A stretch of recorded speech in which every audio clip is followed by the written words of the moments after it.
السلام عليكم ورحمة الله وبركاته. ازيكم يا احلى متابعين في الدنيا؟ يا رب تكونوا بخير وصحة وسعادة. النهاردة هنعمل مع بعض اكواب السعادة يا جماعة، يعني بشكل مختلف ولذيذ جدا واقتصادي مليون المية. والطعم طبعا يا جماعة روعة فوق الفظيع، يعني ما شاء الله عليه، كريمية جدا جدا وطعمها تحفة بجد. لو حبيتوا ان انتوا تجيبوها من كافيه او من اي سوبر ماركت او من محل حلواني هيكلفكوا مبلغ وقدره، فهتعملوه في البيت النهاردة بطريقة مبسطة جدا جدا وجميلة جدا. والطعم يا جماعة أضمنه لكم ما شاء الله عليه جميل جدا. تعالوا معايا كده أقول لكم الجمال والحلاوة دي احنا عملناها ازاي.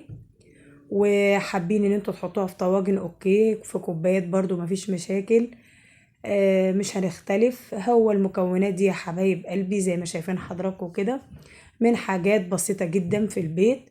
عبارة عن صوص من الشوكولاتة وصوص من الكراميل وقطع من كاب كيك بطريقة مختلفة. الكيكة النهاردة عاملينها لونها جميل جدا زي ما شايفين حضراتكم كده، يعني سهلة وبسيطة جدا. هنا يا حبايب قلبي كنت عاملة معايا قوالب من الكب كيك سهلة جدا وبسيطة. كيكة عادية يا جماعة اسفنجية، حبيت ان انا الونها، جبت لها نقطتين من اللون الاحمر بس خليته لون خفيف شوية عشان يديني اللون اللي هو البينك ده، او بمعنى اصح الفوشيا، او احمر على حسب ما حضراتكم تسموه. فطبعا انا حبيت اللون ده قوي، ما حبيتش ان يبقى اغمق من كده بيبقاش ظريف. فعملته طبعا يا حبايب قلبي، فقلت طبعا انا هعمل كب كيك تقليدي، لا فحبيت ان انا يعني اشغل دماغي واعمله بشكل جديد.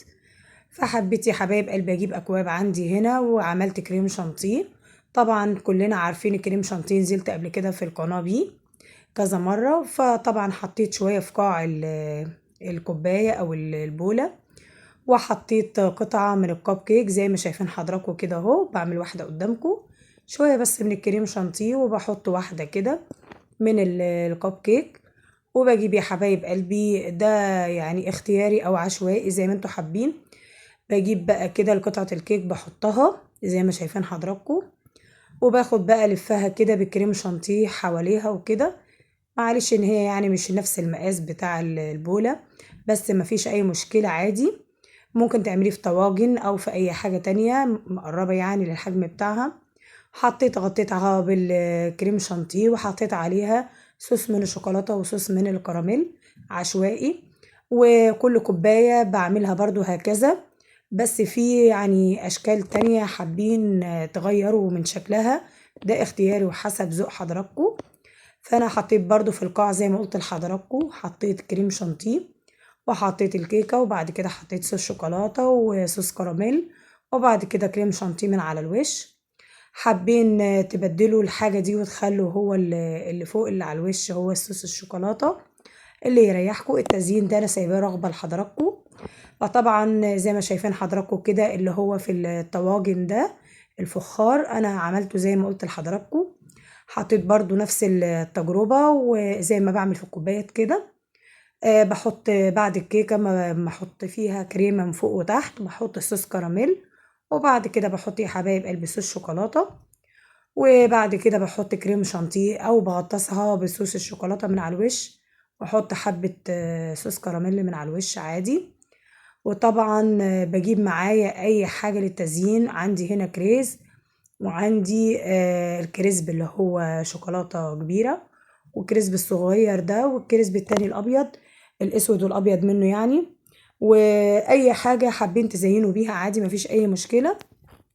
ممكن تزينيها بمكسرات، ممكن تزينيها بفستق، ممكن تزينيها باي حاجة. يعني انا جيت في اخر الفيديو كده حبيت احط شوية فستق اللي هو انا كنت عاملاه معاكم على القناة قبل كده، فستق كداب. فطبعا كانت حاجة سهلة جدا وبسيطة وممتعة.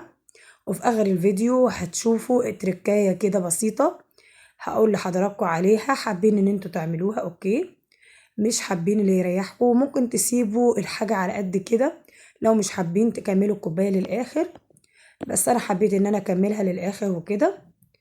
زي ما شايفين حضراتكم ما شاء الله، يعني كمية وافرة جدا من ربع كيلو دقيق عملت بيه كب كيك. اللي هو الدقيق الاسبونج يا جماعة، اللي هو ما بياخدش اي حاجة خالص.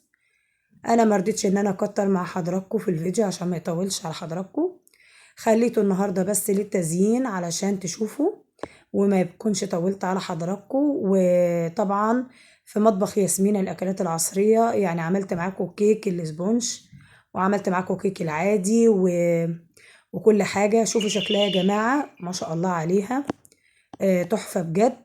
جربوها هتعجبكم جدا، والطعم كمان يا جماعة روعة. انا سايبة لحضراتكم تقولوا رأيكم في الكومنتات، وتقولوا لي متابعيني من بلد ايه، وانا اتشرف بمعرفة حضراتكم. ويا رب الفيديو النهاردة ما يكونش طولت عليكم، وكنت ضيفة خفيفة على قلبكم. وجربوها يعجبكم جدا جدا جدا، واكتبوا لي في الكومنتات ايه رأيكم. ويا رب كده الفيديو نكون اعجاب حضراتكم.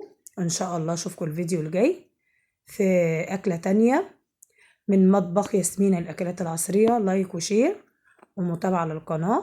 بحبكم في الله، والسلام عليكم ورحمة الله وبركاته.